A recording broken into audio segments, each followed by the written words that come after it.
About that time again. Haircut time. We haven't been back here since episode 3 or 6 or something. Hi! Santina, Marie. Hi! Haircut time! Back at Body Spa West. I know the name of it this time. So, what's it like being a millennial in Las Vegas?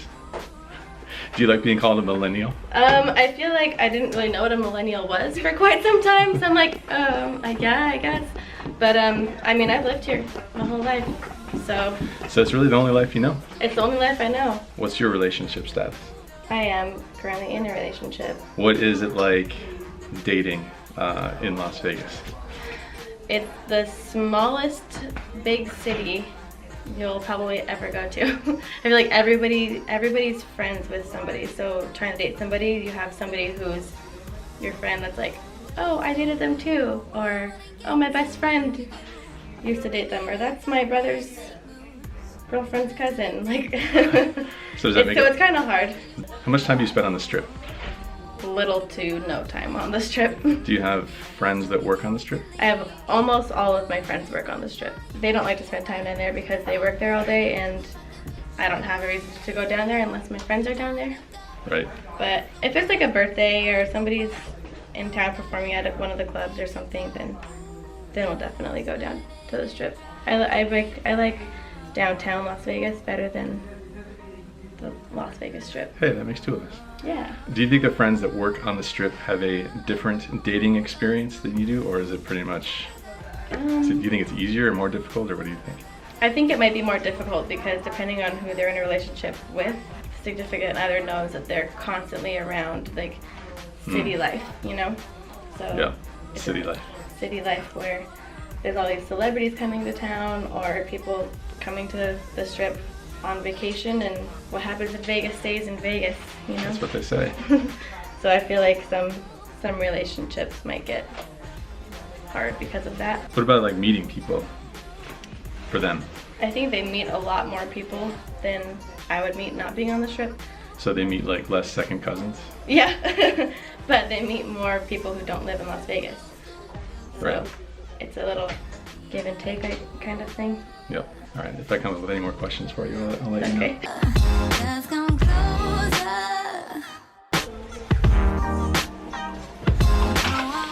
After shot.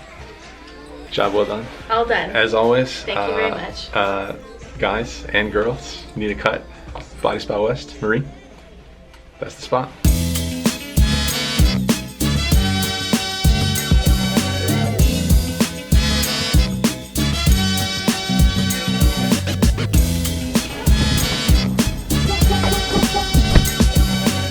What do you guys think? Haircut heading into the weekend? Get that weekend fresh vibe happening? Or haircut at the start of the week, like a Sunday or Monday? Start the week off nice and fresh. Which is the way to go?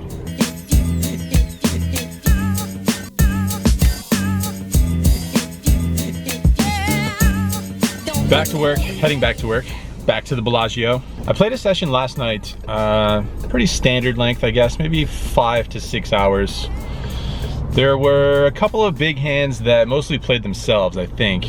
In the first one, there was an early position limp, and I looked down at ace jack, raised it up to $40 in middle position, hijack and big blind call. Flop is favorable for the ace jack. Flop comes ace jack 6 with 2 diamonds. Big blind checks, I bet 90. The hijack calls and the big blind check raises. She makes it $310. So in this spot, the hijack player, I think, is somewhat short stacked, maybe about $500 in his stack. With that being the case, I don't think I have to worry too much about the hijack having a flush draw and needing to fold him out. If he happens to have a flush draw, it seems like he's gonna go with it no matter what, even if I raise it. So if the big blind happens to have ace 6, jack 6 maybe, seems like flatting might be the best play so as to not over rep my hand and allow the big blind to continue to barrel on a blank turn, maybe get it all in on the turn, and just go with it at that point. So I flat call, and the hijack folds. Turn is an offsuit 10. The big blind goes ahead and does the work for me. Jams all in. Snap call, obviously. We decided to run it twice, but it turns out that it doesn't really matter too much, considering that we are actually drawing quite slim in this spot versus a flopped set of sixes. We do not improve to a full house on the river on either run out. So like I said, I think that's a hand that pretty much plays itself. Looks like a good flop, turns out to be a terrible flop. No love with top two on that one. Later on, there was another hand where there was a middle position open at 40. I call just behind with pocket tens, and there's two other calls, so we go four ways to a flop of queen 10-4 with two diamonds. So middle set for us this time. Action checks to me and I bet $100. Player behind me folds and the big blind jams all in for about almost $800. The player on my right goes into the tank and then decides on a flat call. I think I have somewhere in the neighborhood of $1,500 or $1,600 in my stack at this point. After the 800, I think I'll have another 700 to 800 behind. So I think it's pretty straightforward jam once again. That's what I do. I go ahead and stick it all in there. Once again, the player on my right, the middle position initial raiser, goes into the tank and decides on a fold. So pretty interesting spot. I guess I have to suspect some sort of like ace queen, king queen, or maybe even a slow played overpair. Don't really know. Once again, we run it twice. The first board runs out with the flush card coming in. Second board, no flush card. Turns out it doesn't matter because we scoop this one, the big blind mucks. So one big hand that we lose, one big hand that we win. We end up losing somewhere around $160 for the session.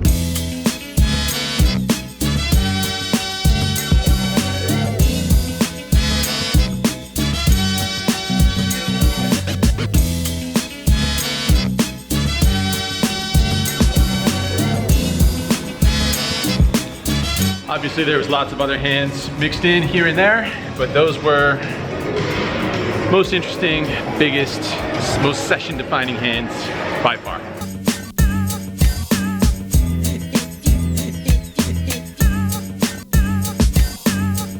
Now we're gonna go for an afternoon session. We're getting an afternoon session in starting earlier today. It's not even maybe 2 o'clock at the PM. That's right, I said PM.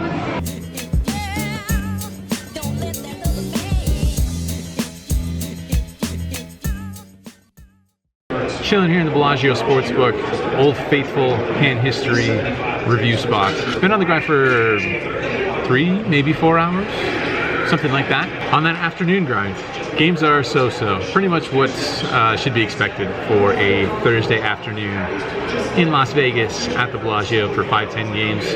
Nothing too crazy going on. Although I say that as I'm about to report a somewhat strange hand that went down. But not a ton of action really. So there's a middle position limp, and I look down at pocket queens in the cutoff. I make it $40. The button puts in a 3-bet, makes it $120. The limper cold calls, and then it's back to me. So I have a little bit of immediate history with the button. We've battled over the past couple of hands. Nothing too major to report, but picked him off in a bluff one hand earlier where I had second pair, and I called him down and he had ace high there. So this is very shortly after that develops. So there's a little bit of history. Not that that's super important or super relevant, but for sure makes me lean a little bit more towards putting in a 4-bet here, having pocket queens in a cutoff versus blind open versus 3-bet situation. Not super deep. I think we maybe have 1,200 effective with the button. And there is a limp caller in between who I don't think we want to just allow into the pot for so cheap of a price. You shouldn't really have that strong of a hand, hardly ever. So I think a 4-bet is appropriate, and I size up since there is a caller in between. I make it 400 to go. The button thinks for a little bit, not too long. He lets his hand go. The limper, however, pretty quickly ships it all in there. He also has about $1,250. At this point, I don't think there's too much of a decision to be made. A limp and then a cold call, a flat call of the 3-bet. Like I said, just shouldn't ever be that strong, I wouldn't think. I go ahead and make the call. We run the board out twice. I don't improve my hand at all. I assume I'll have the winner though because no ace or king shows up. However, my opponent rolls over pocket kings for a very strange line. Limped in middle position, flat called the 3-bet, the raise in the 3-bet, manages to get the maximum from pocket queens. Can't say I remember the last time I've seen this line. Very surprising when he turned over pocket kings there. Was not expecting to see that. So that puts me in the hole right off the bat, and somewhat heftily. Over a buy-in, stuck city. But yeah, just grinding it out as usual. I don't know how well it's gonna go really, because like I said, there's not a ton of action in the game. Several regulars at least, just kind of battling here and there. And like I said, it's just the nature of a afternoon 5-10 game here at Bellagio. So yeah, not too much to report other than fresh haircut. Back to it, see what we can do, see if we can make something of it. But I don't know how much longer I'm gonna play really. Gonna see what happens.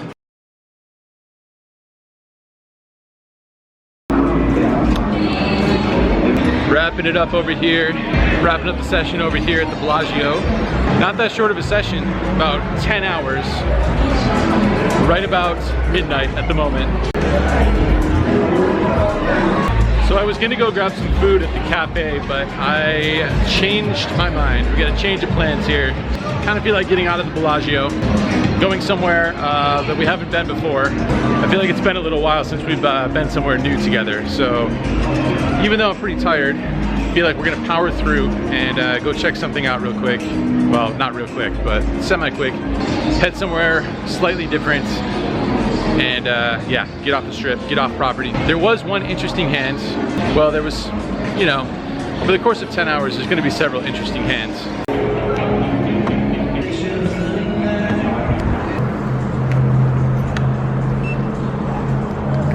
One sort of key hand that needs to be reported here.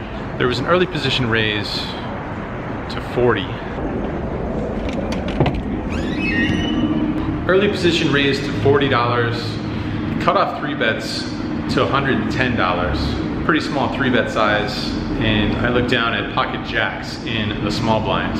I don't really love flat calling in this spot because I feel like my hand is slightly face up for what it is.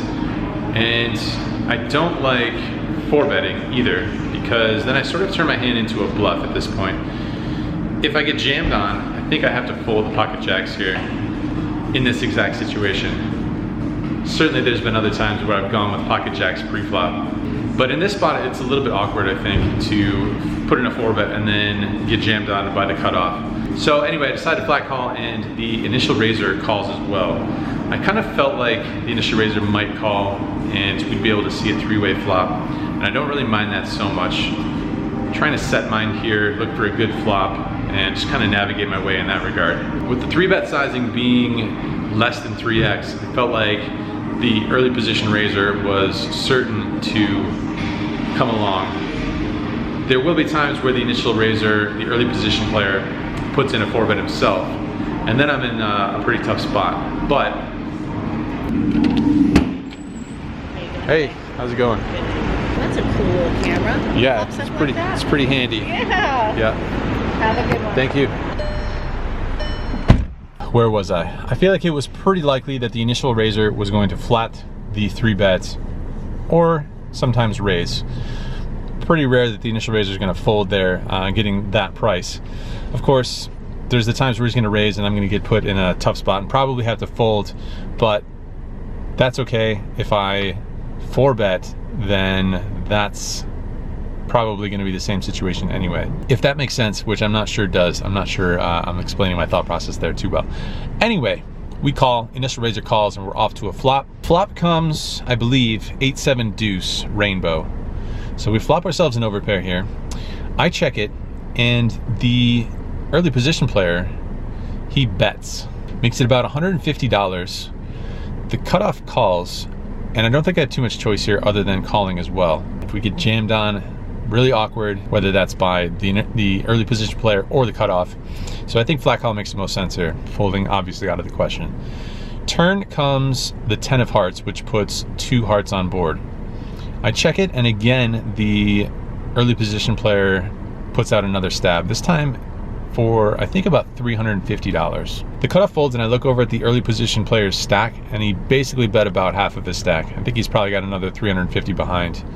So since I'm never getting away from this hand, never folding it on this board, and with these stack sizes remaining to play for, I think jamming is the best option here, because if he happens to have pocket nines and the river comes a brick and I check it over to him again, pretty high likelihood that he's just going to check back an unimproved pair of nines or something like that, maybe like an 8-9 suited type hand. If he does improve on the river, it's pretty tough for me to fold for his last 350. So I feel like jamming all in this spot to sort of get the max when we're ahead, to ensure that we get the max when we're ahead. That's what I do. I jam all in, and he hesitates for a little bit, which I think is good, because surely he would snap call with a set or some sort of a random straight, which seems hard, but he hesitates, but then he does call. River comes a brick, I show my hand, and it's good. So that's some pretty good news. Scoop that one, and you know, lots of pots, lots of small pots here and there, just grinding it out as per usual. Played average, I think. It's kind of tough to continue to play your best when you're going through a somewhat rough stretch, but had some run good towards the end there. Got into the game for a total of 3,400, I believe, 3,400. Cash out of the game for $3,413. You know what that means? Profit of $13, according to my mathematics. And that is not a very good hourly rate, considering that we played for about 10 hours. You don't really need to do the math on that one to know that that is $1.30 an hour. Not exactly what you have in mind for a good 5-10 hourly, but these things happen. Downswings happen, run bad happens, bad play happens. Did not play my best today, but did not run my best either. All right, let's get out of here. Let's go grab a beverage, have a quick chat, and then call it a night. Let's go.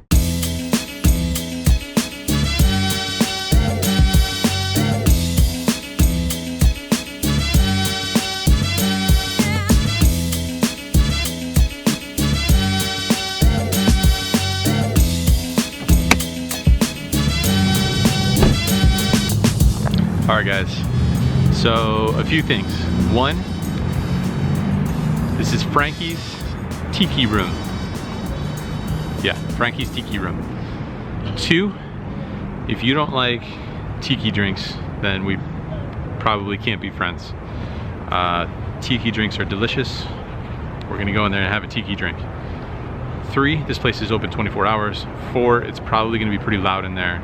So we're gonna be on the iPhone, microphone, usual drill when we go to loud environs. All right, fair warning.